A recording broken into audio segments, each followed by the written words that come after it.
เห็นมันแล้วออกมาคำหนึ่งเนาะพวกง่ายไปหาน้องเบยบอกว่าเห็นเลยก็กายรถมาในเห็นแป๊บเพิ่นนั่งอยู่นี่โอ้สบายดีเนาะขนาดวันไหวอยู่เป็นยังไงเนาะเป็นหมวกนี่สบายดีสินี่เป็นอะไรเป็นจังไรไปหายังเขียดแล้วก็ไปลำไปเลยไปหายังเขียดไอ้สิเห็นว่าเอาไปให้ไปใช้ยานนั้นเกิดอุบัติเหตุนอกบ่พอดแต่ว่าอันทั้งนอกเพิ่นได้พวกมันจะใช่อีกอันฮะบ่เห็นเดียวครับบอกไอ้น้องไห้บ่เห็นนั่นตอนนั้นเด้ไปนอนกลางคืนบ่น้องนอนให้นอนเห็นเราทุกทั้งไหนลูกนอกบ่พอดเพื่อนเขาทำกันน้ำกันนะพี่น้องเนาะบ้านได้ซุ่มแต่เขาเอาไปอยู่นอกโอ้เห็นบ่สบายไปบ่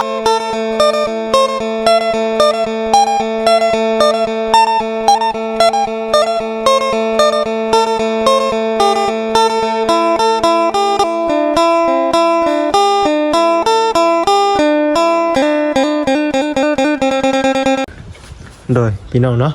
ตอนนี้ทางบ่คำเพิ่นก็หากันมาพี่น้องเอ้ยเนาะถ่าบ่คำเพิ่นกินนี่ก็ได้พอมาถ่าอยู่หน้าคือเก่าเลยพี่น้องเอ้ยเนาะทางบ่คำเพิ่นหากันมาเด้อพี่น้องเด้อเนาะก่อนอื่นก็กราบสบายดีสวัสดีพ่อแม่พี่น้อง FC กันเบิดสุขคนเด้อพี่น้องเด้อเนาะบ่คำหากันมาโดยสบายดีเด้อสบายดีเด้อพี่น้องเอ้ยพอดีว่ามาอยู่หน้าเพิ่นอยู่หน้ามันนี่แหละพี่น้องเนาะบรรยากาศเพิ่นว่ามุ้ยนี่กินโอ้ซื้อน่ากินดิดีแท้มื้อนี่ขอบใจซะเนาะมาขึ้นมากินได้ใส่เบิ่งเด้นี่มาเบิ่งน้ำกันข่อยก็หาสิเห็นเนาะฮะข่อยก็หาสิเห็นคือกันไปยังเด้อน่ะฮะไปยังเอ้าอันล่าสุดเด้เจอน้องบุญทวีแล้วแม่นเจอน้องอันเอาเวยแล้วเบยจะเห็นเนาะว่าบ่เห็นเนาะยังแล้วข่อยก็ยังบ่ทันได้จักเลยนี่น่ะไปเบิ่งกันใช่ป่ะดีบ่แม่นดีแล้วเนาะเอานี่ไว้ก่อนนี่พี่น้องเนาะบ่คำมามื้อนี้เพิ่นใจดีมื้อนี้ซื้อแนวกินมาให้เนาะพี่น้องเอ้ยถ่ายคลิปบ่เสร็จเนาะพี่น้องป่ะเดี๋ยวไปเบิ่งนำกันเนาะพี่น้องเนาะพี่น้องเอ้ยคนอื่นก็ทักทายสบายดีเด้อพี่น้องเด้อกับสบายดีสวัสดีพ่อแม่พี่น้อง FC กันเบิดสุขคนเนาะพี่น้องเนาะมาพบกับพ่อกับบ่าวเสียงนาคือเก่าพี่น้องเอ้ยเนาะสวัสดี FC ทั้งสองบ่าวคำเพิ่นนะพี่น้องเอ้ยเป็นได้คือว่าเอ้าล่าสุดพี่น้องเอ้ย สบายดีเด้อมันหนาวพี่น้องเอ้ยนั่นก็ได้หากันมาว่าเจ้าน่ะเนี่ยหากันมาเป็นได้ว่าผู้กับผ้าแท้น้องคอยอันมาแต่เช้าก็ตื่นเต้นพี่น้องเอ้ยเนาะเจอน้องบุญทวีเพิ่นแล้วพี่น้องเอ้ยมันยังน้องบุญทวีน้องเอาเบยขอโทษหลายๆเนาะพี่น้องเนาะเจอน้องเอาเบยเพิ่นไปทีมห้อยเนาะแม่นก็บ่ค้าเห็นอยู่บ่เลยเห็นอยู่บ่พี่น้องเอ้ยเนาะเจอน้องเอาเบยเป็นที่เรียบร้อยแล้วพี่น้องเอ้ยเนาะแต่ยังบ่ฮู้ว่าเป็นสาเหตุหยังน้องเพิ่นจึงไปหายไปนะเฮายังเบิ่งบ่จบพี่น้องเอ้ยทางว่าเชียงนาหาก็เห็นทางช่องส่งไอพรเพิ่นช่องไอพรช่องว่าพรสตูดิโอเนาะพี่น้องล่าสุดได้นี่31นาทีล่าสุด31นาทีเลยพี่น้องเนาะตั้งน้ำกันเลยพี่น้องกล้องกับกล้องบ่คำเนาะเห็นได้เนาะเห็นแล้วพี่น้องเนาะเบิ่งน้ำกันเล่นเสียงนี่เห็นแล้วองค์บ่คำนี่เนาะพวกง่ายไปหาน้องเบยบอกว่าเห็นเลยก็กายรถมาในเห็นแป๊บเพิ่นนั่งอยู่นี่โอ้แสดงว่าเพิ่นสิเมื่อทั้งที่นี่น้องชิโร่หลายคนมาหาน้องดูเนาะบ่พรแม่นโอ้ยสบายดีเนาะขนาดวันไหวอยู่เป็นยังไงเนาะเป็นหมวกนี่สบายดีสินี่พี่น้องเป็นจังไรไปหายังเขียดแล้วก็ไปลำไปเลยไปหายังเขียดไอ้สิเห็นว่าเอาไปให้ไปใช้ยานนั้นเกิดอุบัติเหตุนอกบ่พอดแม่นแต่ว่าอันทั้งนอกเพิ่นได้พวกมันจะใช่อีกอันฮะบ่เห็นเด้อครับบอกไอ้น้องไห้บ่เห็นนั่นตอนนั้นเด้ไปนอนกลางคืนบ่น้องนอนให้นอนเห็นเราทุกทั้งไหนลูกนอกบ่พอดเพื่อนเขาตั้งกันน้ำกันเนาะพี่น้องเนาะบ้านได้ซุ่มแต่เขาเอาไปอยู่นอกเห็นว่าสมัยไปเมื่อวานเลยจักแล้วมันอยู่ไกลแต่ทางใหญ่ไปซีเรียลเห็นโดยขอเรียกตกลงมาเมื่อนี้ชี้ยากไม่ใช่หรอชี้ยากไปพุ่นแล้วไปชวนสินนชัยเอาอันนะทางน้ำไปให้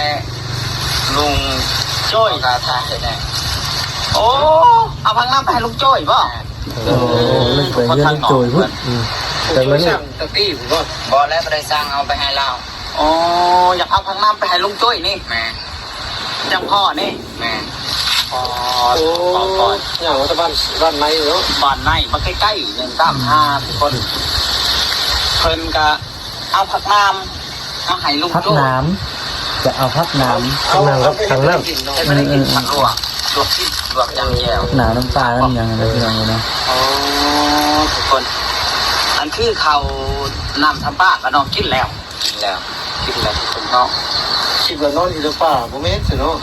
อ๋อน้องทุกคนไปว่าอะไรไปซื้อโทรศัพท์อยู่จุดซุ่มไปครับเวลา ำมีข่าวดีอีกเจ้าเนี่ย ทำคน ที่ประชับ เขาพุกกระตูบเลย ตกลงกันทั้งบางญาติในทางนอกหรือว่าเป็นญาติคนญาติเดินไป โอ้เขาจะพามว่าน้องญาติว่าญาติพอเห็นได้บริญาติว่าหรือว่าไปห้างการเขียดเราสุดทั้งลุกไปห้างการเขียดแต่บอกก่อนเราบริญาติยังไง เป็นเสียงเนาะ เอาทำบางญาติเรื่องที่ลูกบนล่าล้มหรือญาติ บริญาตินะฮะบริญาติเขาก็แล่นตะกี้คนแล้วเขาก็กลับไปหาโอ้โดยกลับไปหาจนฮอดเล่าจนเล่าก็บูมันแล้วรถทันดีแล้วรถทันดีแล้วในFCหลายๆคนก็อยากมาหาน้องน้องบ่พอน้อง แน่นเลย บางคนก็คิดว่าหรือว่าเป็นน้ำหล่นลมแล้วก็ญาติบ่เฮาว่าหรือว่าคนเฮาหันคิดว่าไปสิบ่พรคิดว่าหรือว่ามีคนเว้าน้องและน้องญาติบ่จังหวะไปเติดเปิ้งไปเลยบ่เห็นนะ อันหรือว่าญาติยูทูบญาติบ่ ญาติบ่ สรุปแล้วได้หัวโค้งใหม่เลยจากพเยี่ยงเขียดนี่บ่โอ้หรือว่าพ่อฟองดินใหม่ โดยแห้งบ่คมอ่ะใครบ่เขียนได้บ่สากไว้อยู่นานั่นเข้าป่า เอาคือว่า เอา เขา เนาะ คือเรื่อง จัง อะ หวัด ไรนะ น้ำทางน้ำมาป้อนทีเพิ่นอย่าไปฝาก พี่น้องเนาะคือชื่อพูดร่วมกันเนาะล่าสุดเจอน้อง คงใจเลยละประเด็นพี่น้องเลยนะ เบยเพิ่นแล้วพี่น้องเลย เราไปหาก้านเขียดเลย แมน ไปเลยประเด็นบ่ได้กลับมาแล้ว ไปหากันเขียดไปเลยไปตั้งแต่มื้อที่ว่า พูดแล้วแต่มือเขาอยู่กันเลย เขาอยู่พุ่นเนาะ แต่มือเขาอยู่บ้านประตูโจยพูดแล้วพี่น้องเลยเนาะ เมื่อนั้นน่ะตกใจแห้งพี่น้องเลยเนาะว่าตั้งใจว่าสิไปหาน้องเพิ่นน่ะดินั่นน่ะ ตื่นมาคือว่าบ่ เห็น บ่อยู่บ่เห็น บ่อยู่ แสดงว่า เพิ่นไป คลิป เด้อ เมื่อวานนี่มันจังบ่ คลิปเมื่อวานแต่ปล่อยมานี่ จักแม่นมาจักเลย เป็นคลิปเมื่อวานนี่แต่ว่าเพิ่นตัดเป็นยังไงปล่อยมานี่ แม่นเนาะพี่น้องเป็นคลิปเมื่อวานนี่เจอแต่เมื่อวานนี่แหละพี่น้องเนาะ เห็นตัวแล้วพี่น้องเอ้ย อยู่ในป่า ที่ว่าเพิ่นไปทางใดที่ดอกเนาะ คิดว่าเพิ่นน้องเพิ่นย่านเนาะคิดว่าน้องเพิ่นย่านแหละน้อง โชคดิเบิ่งทองยังเนาะ รถล่มรถล่ม ทองยังเนาะเนาะ รถล่มแหละย่านทีมงานบ่แม่นเนาะพี่น้องเนาะบ่เกี่ยวทางน้องเพิ่นว่า พูดคำอะไร ตัว รถลบ เขาซื้อโคมให้บ่ นี่ ซื้อโคมให้เลย มันยูทูบเบอร์หลายๆ อย่าไปกั้นเชียร์ ให้ทาอยู่เพื่อนเด้อบัดนี้บ่ไปใช้เด้อทาอยู่ เพราะ เพื่อ ว่าน เขา มี เจ้า ส่วนร่วมในการช่วยเหลือนี่เปิดมาก็ได้นะ ทุกคนมาเขาบ่ได้มาเรื่องนั้นเรื่องนี้น้องๆเพิ่นอยากหาเงินช่วยเหลือน้องมาแลก หลายคนมาถอยก็ให้ผู้ใหญ่ให้ผู้ใจบุญเย็นนั่นเอง เรื่องเปล่าล่ะบ่ลามาน้ำลังบ่ลา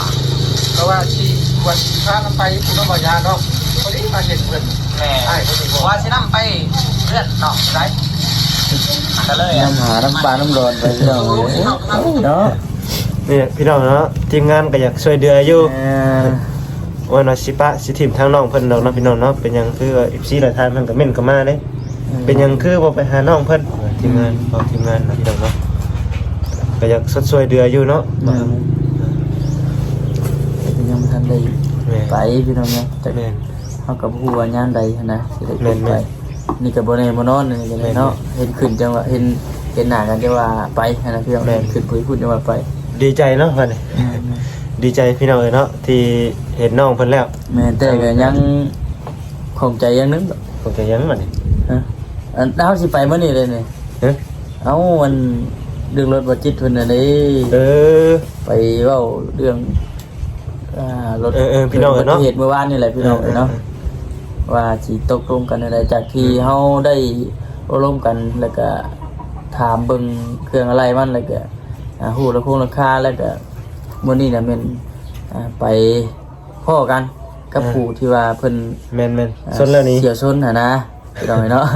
ในนั้นก็สิแม่นในนั้นก็เพราะว่าถ้าบ่จิตเพิ่นถ้าว่า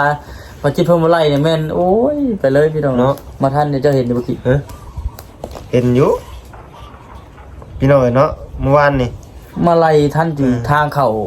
บ้านเดือพี่น้องเนาะแต่บ่ทันเนี่ยแม่นเรียบร้อย แม่น ไปละล่าพี่น้องเอ้ย ตกใจพี่น้องเนาะเมื่อวานนี่เห็นทางบ่จิตเพิ่นโทรมาแต่บ่ได้รับดอก ไปโทร บ่เบิ่งเมื่อวานเพิ่นโทรมาโทรพี่น้องเนาะโทรมาหลายสายอยู่ทางบ่ค้ำแห่งหลายพี่น้องเอ้ย โอ้เนาะจักไปได้พี่น้องเอ้ย เดี๋ยวพอคำมันโทรมา1 2 3 4สายที่ไม่ได้รับเนาะพี่น้องตอน เจ้าไปใช้อ่ะ ฮะ เจ้าไปใช้ เอ้าข่อยสากแบตเงินโทรศัพท์ไปเฮือน เอาว่านะพี่ แม่นออกมาหน้าบัดนี้แล้วข่อยมื้อเฮือนเนาะข่อยเมื่อบ้านพี่น้องข่อยเมื่อบ้านแอนดินโทรศัพท์บัดนี้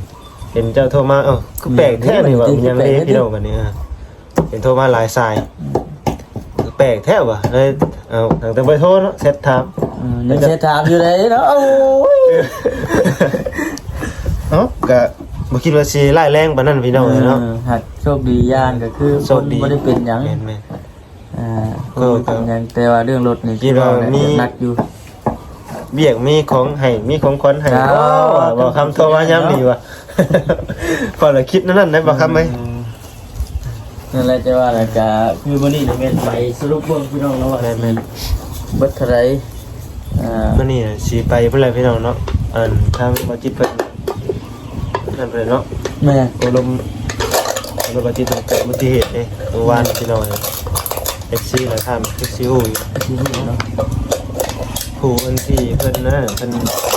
ได้น่ะผู้ชี้พังทุกคนยังบ่ฮู้ปานใดได้ ไม่ได้ เอ้าว่าแม่น เอ้า บ่ ได้ยินทั้งบ่จิตเพิ่นว่าตอนขากำลังมุ่งหน้ามาบ้านนะพี่ บ่จิตอันนี้กำลังสิมาบ้านเฮา ไฟกันมามุ่งหน้ามาทางเดียวกัน แต่รถคันหุ่นใดน่ะมันมานํหลัง เออ มานํหลังเลยว่าถ้าบ่จิตเพิ่นนี่ขับช้าอยู่ แต่มันฮอดทางบ่ได้โค้งบ่ได้เนาะ บ่จิตเพิ่นน่ะสิขับซ่าเนาะ แม่ ซ่าบ่คำกับบ่หน้าไปนำเพิ่นน่ะนะพี่น้องเนาะ ซ่าไปแต่ก็เพิ่นบ่ไปขับไว้ เราบ่สิแซงบ่ได้เท่านะ เออ บ่ฮู้ว่ามีรถจักรมาทางหน้าเราซ่อน มากับลูกชายเราบัดนี้อันนั้นเพียงตามที่นี่ทางบ่จิต เพิ่น เพิ่นว่า เพิ่นน่ะมากับลูกชายเรา มันบัดเราบัดแซงแม่นแซงเลยบ่ฮู้ว่ามีรถจักรมาทางหน้าเลยหลีกรถจักรสิได้ เออดีกว่าจัก จักรก็มุ่งหน้ามา ก็ สวน ได้ยินข่าวเขามีรถใหญ่มาอีกบ่ข้างหน้าน่ะ มีบ่ มีแล้วสาวมีนาว่ามีรถใหญ่มาพร้อมอีกข้างหน้า อืมก็เลยท้ายรถทุนใดแล้วน่ะไปหามาตั้งแต่ท้ายกระบะจนฮอดกระจางหน้ารถ ตามที่ในคลิปเห็นนั่นน่ะพี่น้องนี่เนาะ หาอัน แม่น แต่ ตีน ถ่าย ตีนก็เตะข้าบ่เลยบัดนี้สินำไปก็นำบ่ได้บัดนี้ตีนก็ชอดเล ยั ย ง นี่ โชคดีเนาะมีคือว่าได้ยินข่าวมีมอเตอร์ไซค์ แม่นๆมีน้อง วัยรุ่น เพิ่นแม่นๆวัย นั่ รุ่ น น น้องเพิ่นน้องอยู่แถวนั่นแหละพี่น้องเนาะ เพิ่นยัง ยืมมอเตอร์ไซค์เขาเจ้าไปนำบ่ เขาแล้วครับ เขาบ่ครับ เขา เออ ซิ่งจนมาฮอดพี่เลยพี่น้องเอ้ย อืมมาฮอดในบ้านปลาไหลบ่ บ่แล้วเรามุ่งหน้ามาชิโนพี่กำลังสิลงสวรรค์ เออ เราว่าสิลงไปเอาลานออกจากห้องหมอแล้วว่าซั่น อืม ออกจากห้องหมอก็ต้องเข็นว่าชนแล้วมันต้องได้จอดก็แล้วเนาะ แม่นๆโซนน่ะต้องไป ไปเลย เจอก่อนพี่น้องเนาะนี่ไปเลย ยังโชคดี ลงมาว่ากันก็ไปยังอันนี้ค่ะโชคดีหน่อยหนึงพี่น้องโชคดีที่ว่าตามท่านนั่นแหละ โชคดีตามท่านแล้วก็โชคดี คนบ่เป็นหยังคนบ่เจ็บเนาะพี่น้องเนาะอีกอย่างเราจักบัดนี้เนาะ เช่นว่ารถจักรผู้นั้นกับลูกเรานี่เป็นหันเป็นหนีมาในแม่นโอ้ยทำบ่จิตนี่ รถจักรน่ะเรามากับลูกแล้วบ่ เออ เออ ทำบ่จิตนี่ พอบ่จิตเลยเราบ่ได้หนีนะพี่น้องเนาะ มันไปบ่ได้เลยเด้ ไปบ่ได้รถติดรถแตกเลย อืม แตกกับที่แล้วติดรถน่ะคันรถจักรเป็นหันเป็นนี่อันคนนั้นรถจักรอ่ะเนาะเพิ่นเจ็บสานั่นสาหัสได้เติบนี่ ทำบ่จิตพี่เลย ทางบ่จิตพี่น้องครับเต็มๆเลย เต็มๆครับขอบแทนเลย เพราะว่าผู้ชนผู้อันที่ เพิ่นอันนั้ ช น นน่ะเพิ่นไปแล้ว อืม เนาะเพราะรถเพิ่นรถเขาเจ้าน่ะบ่ได้เป็นหยังหลายพี่น้องเนาะ รุ่นเบิ่งพี่น้องเอ้ยว่ามื้อนี้สิเป็นจังได๋ว่าซั่นเนาะ อืม รุ่นเบิ่งว่ามื้อนี้สิ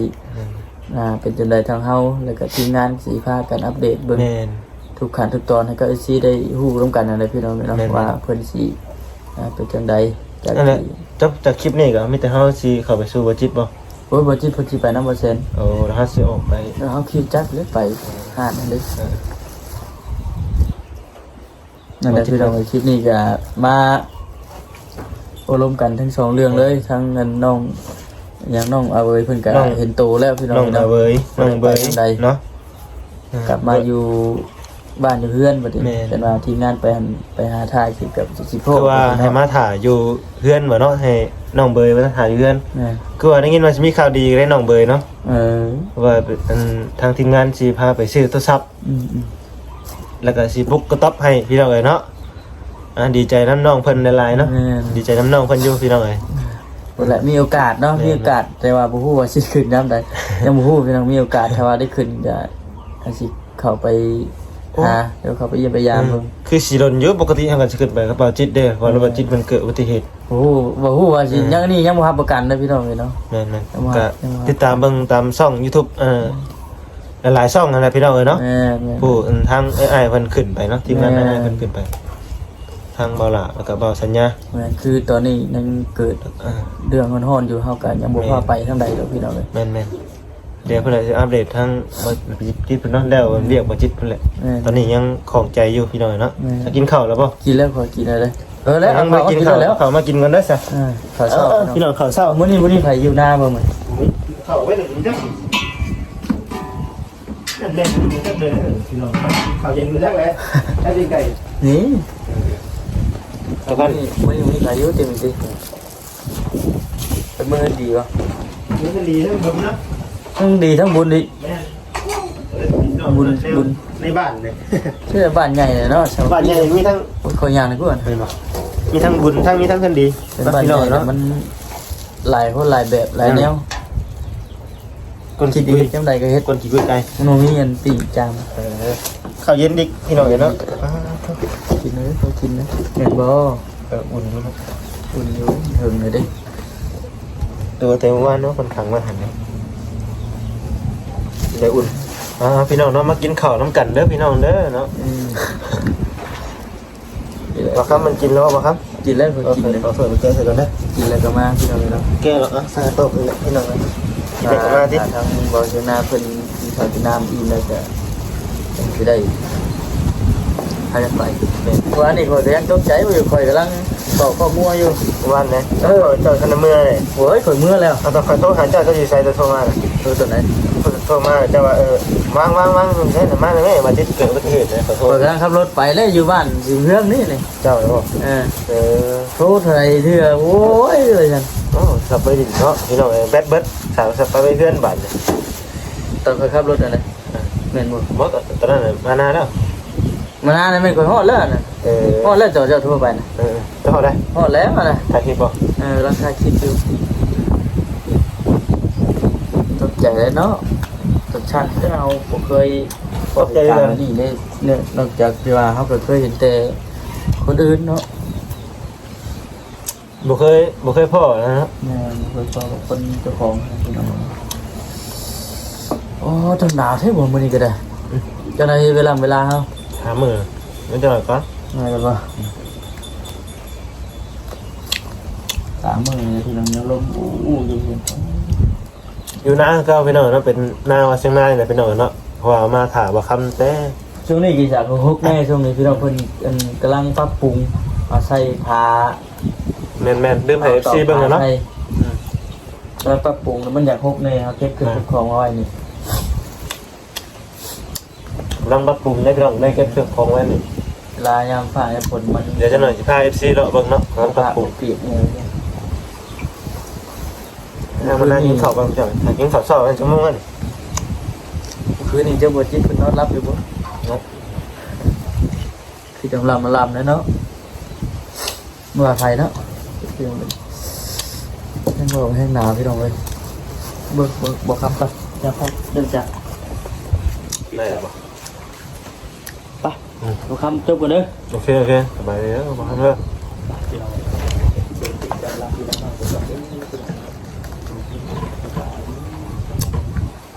กินข้าวพี่น้องเนาะไปพี่น้องเนาะทางมาหน้าเองก็ได้ขอจบคลิปกันกินข้าวกันแล้วพี่น้องเด้อเนาะ เนี่ยสิเราเบิ่งเถียงนะ อยู่ดีมีแห้งเบอร์สุขคนเนาะพี่น้องขอบคุณหลายๆเด้อพี่น้องเด้อเนาะ กินหนากันป่ะ เดี๋ยวเลยมาเบิ่งมาชมเนาะพี่น้องเนาะจิตสมา ฮัลโหล ใช่ ยีหน้าป่ะเสียงหน้าสิ มาเพื่อนมาเสียเยอะมาบ่ได้ไปห้างได้ไปบ้านเขาก็ได้บ้าน เอาขึ้นไปพุ่นนะ ลงมาไปเรื่องเสียไปว่าพูดมาแล้วไม่ใช่ว่าอยู่ห้าง อันถ้าพ่อถ้าแม่เด้ ว่าพ่อกับแม่อยู่เพื่อน ไปเสร็จไปเอ้ย ไปเพื่อนมาสิเพื่อน ไปนะ ไปแล้วนี่ ได้หรือเปล่า อ ได้แล้วข่าวอ่ะนะกินข่าวเบอร์มีไหมมา มุกไปมุกเอา แล้วพี่น้องเนาะมาจิตโทรมาเลยโอเคพี่น้องเนาะ